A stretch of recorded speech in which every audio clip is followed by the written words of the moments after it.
Korea is a small country, thousands of miles away. But what is happening there is important to every American. We are united in detesting communist slavery. We know that the cost of freedom is high, but we are determined to preserve our freedom no matter what the cost.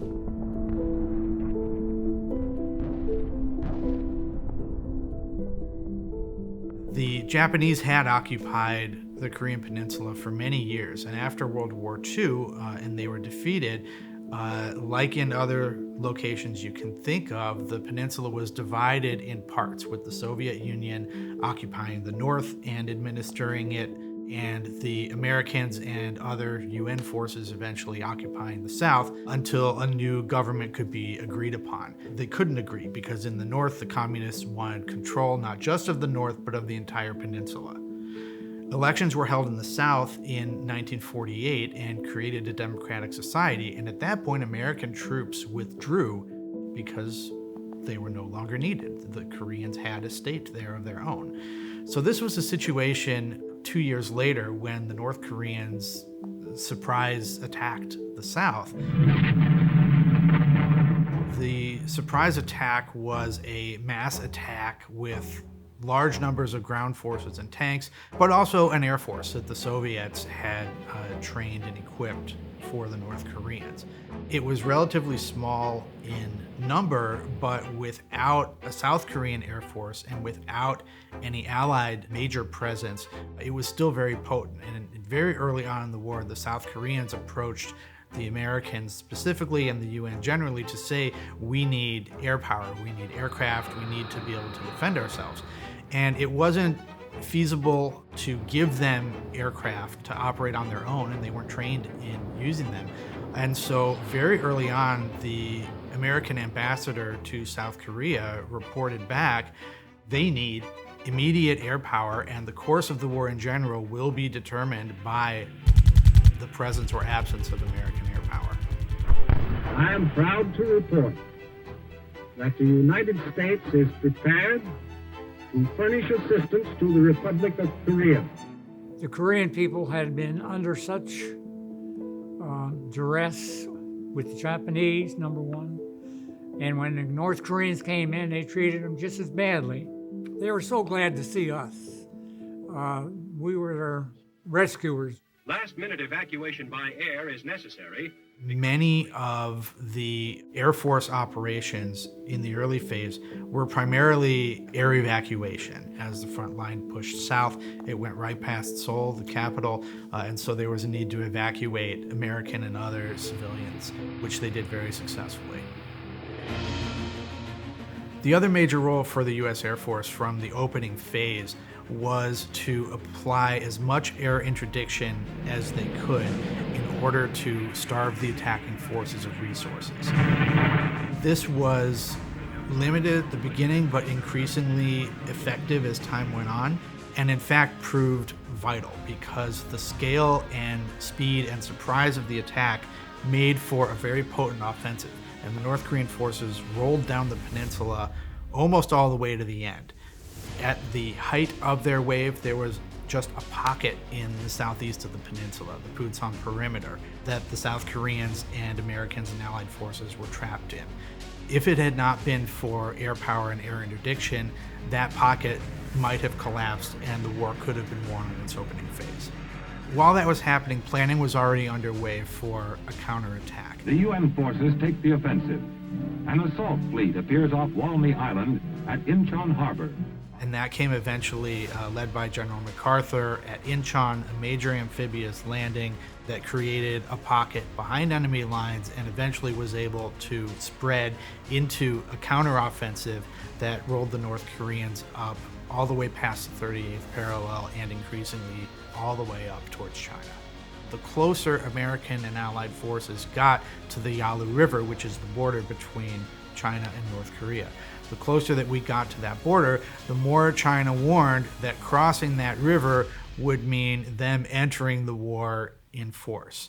It started out smoothly, but by nightfall of the second day, the UN was facing a new enemy in Korea, and a new war had begun. China was not going to wait for a mass invasion. They invaded themselves with large numbers of troops and tanks.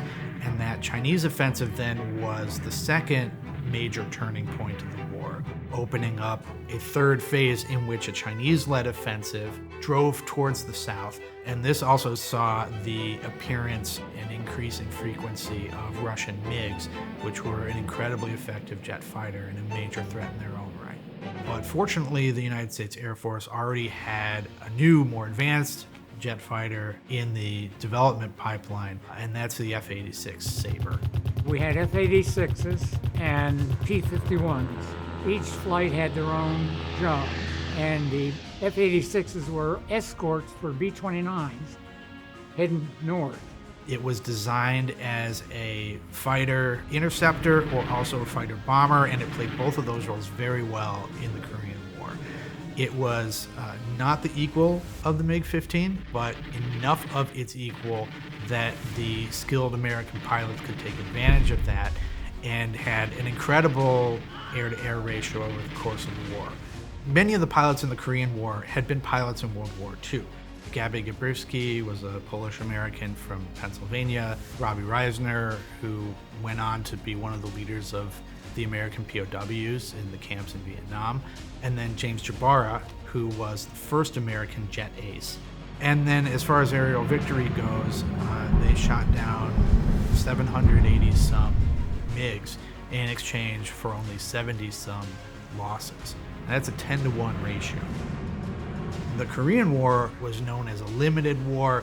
It was still incredibly destructive in the areas that were being fought over, and particularly in North Korea, where the majority of the fighting over the whole war took place. In both North and South, there were a lot of attacks against factories, railroad facilities, rail yards, bridges. The whole infrastructure came under attack. Oh, well, it was terrible. I mean, things were just completely blown up. Everything was. Well, the only ones that were left were the ones that were made out of concrete and blocks like that. Any of those hooshes that they call them, they were just paper shacks. They got blown away. So those people had no place to live in wintertime. They really had it tough.